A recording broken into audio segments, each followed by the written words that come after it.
So imagine this. Scientists have just discovered this amazing new pill.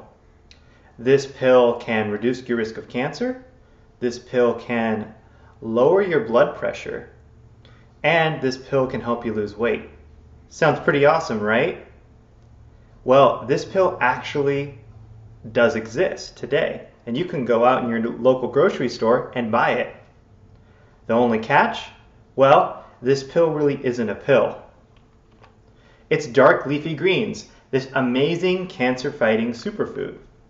Things like kale, spinach, broccoli, collards, and chards, all, according to the USDA and the Harvard School of Public Health, can lower your blood pressure, reduce your risk of cancer, and basically help you live longer. Pretty awesome, huh? However, there is one caveat, one challenge to this, and that's how do you prepare this stuff? This stuff can be a little challenging to prepare. It's not really that convenient. So how do you fix that? Well, solution. I'm going to show you how to make a large, really pretty good tasting kale spinach salad for your week. This is a super salad that's going to keep you healthy and going to start your week off right. So let's see. The first thing we need to do, well, it's actually a three-step process. First, we need to go and shop for the food. Then we need to prepare the food. And then I need to show you guys how to store it and maybe add some additional spices. So by the end of this, what you'll come away with is knowing what to get when you're shopping to make your awesome summer salad, how to prepare it, and then how to store it. So the first thing, we have kale that you're going to go out and get. So you need to buy kale. As you can see, I think it's on my right, we've got kale, and it's got these leafy green parts to it, these leaves attached to stem, and it typically comes in a bundle.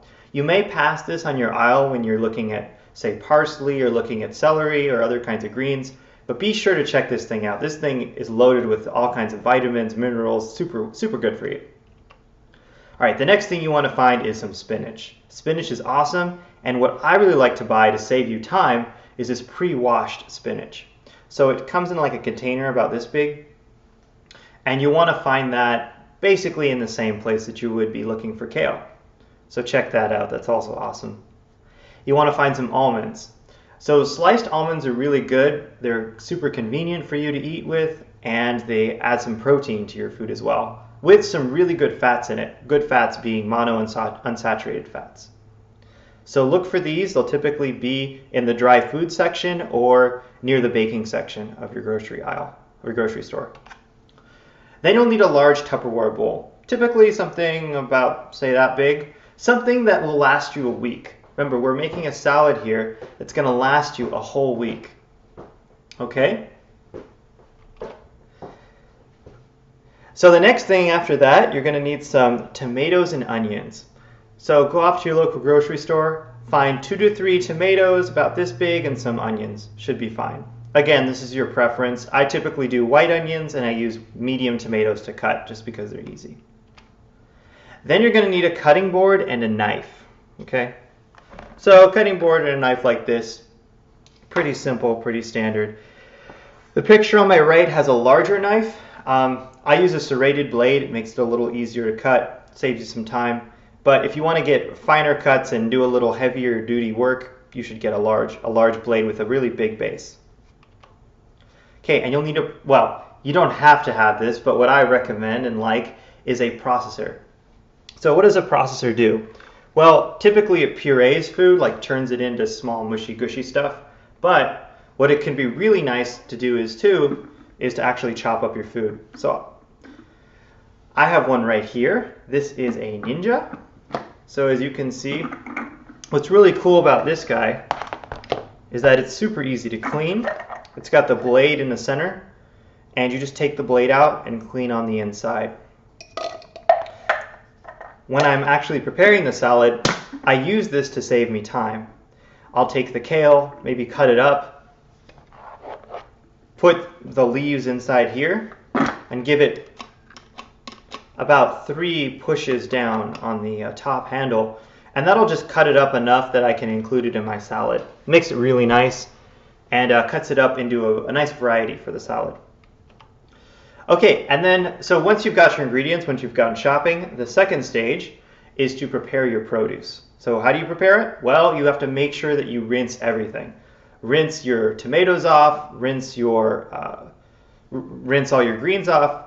I even rinse the spinach off, even though it's been pre-washed. That might be excessive, but I think it's a good policy nonetheless. You don't want to have any lingering chemicals or pesticides in there to cause you some discomfort or to cause problems. So rinse all your produce. Then you want to cut your greens. So the trick with making kale not bitter is to do just what I showed you or just what it shows on the right. You want to cut the kale and separate the stem from the leaf.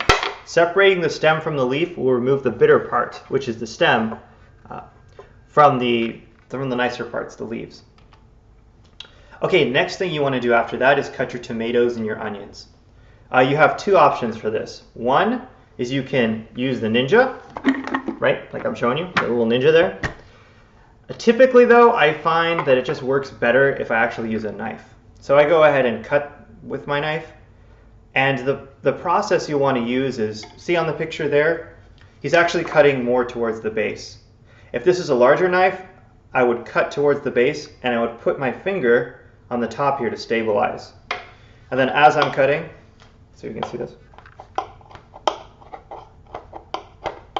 I'm cutting with my wrist action. So my wrist is actually flicking, that's actually doing most of the work.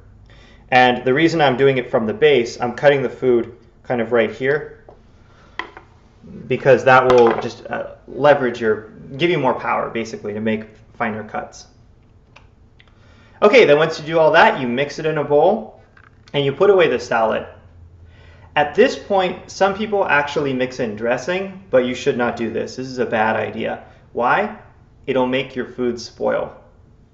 So don't do that. Instead, package your food and put it away. Don't add anything to it that's liquid. Liquid will make it spoil. Instead, put your liquid and prepare it separately. So that's basically it for the preparation.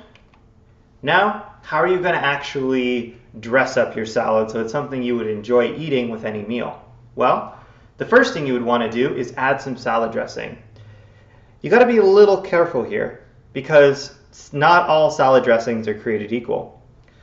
If you look at the back of some of the typical salad dressings, like Thousand Island or even ranch, you can find some mayonnaise or some high fructose corn syrup.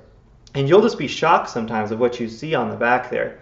Some of these ingredients are really hard to pronounce, and they've got stuff in there that's been chemically altered and processed to no end. So it's just not going to be good for you. It's going to be way more sugar than you need, and it's going to put on some pounds and not really help you lose weight if that's one of your goals.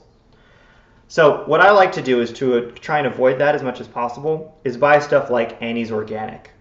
So Annie's Organic, they have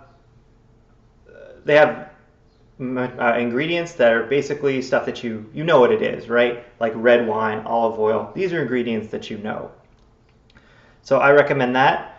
And if you want to make your own, just simply take some olive oil, take some red wine, mix it together, add a little garlic, and you're good to go. Last thing you may try adding is adding dried cranberries or other kinds of nuts. So you could try adding all kinds of fruit and adding lots of different kinds of nuts, not just almonds, but maybe walnuts or cashews. All of these will add some great flavor and they won't spoil your salad. So your salad will save throughout the whole week if you do it this way. Okay, and if you want to even make your food options even healthier, buy organic produce. Now, it's not a requirement. In fact, I don't always buy organic, but if you can, you're going to get maybe tastier food and probably healthier food if you can buy organic.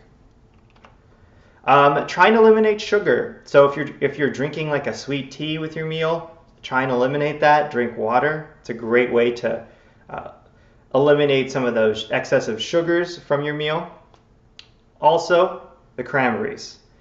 Those dried cranberries can be pretty intense, so you don't want to overload your salad with cranberries. Maybe about a handful is enough. So those would be two ways to eliminate sugar from your salad. And then the last thing, go out and try making your own salad. You only know what you like if you keep trying it yourself. Other super salad recipes can be found at cookinglight.com and eatingwell.com. These places are awesome. They've got some really good insights into cooking. And the Harvard Public School of Health also has some really great tips on how to make some healthy meals. So for now, there you go. Hopefully you can go out and make a great summer salad. All right, take care. See you later.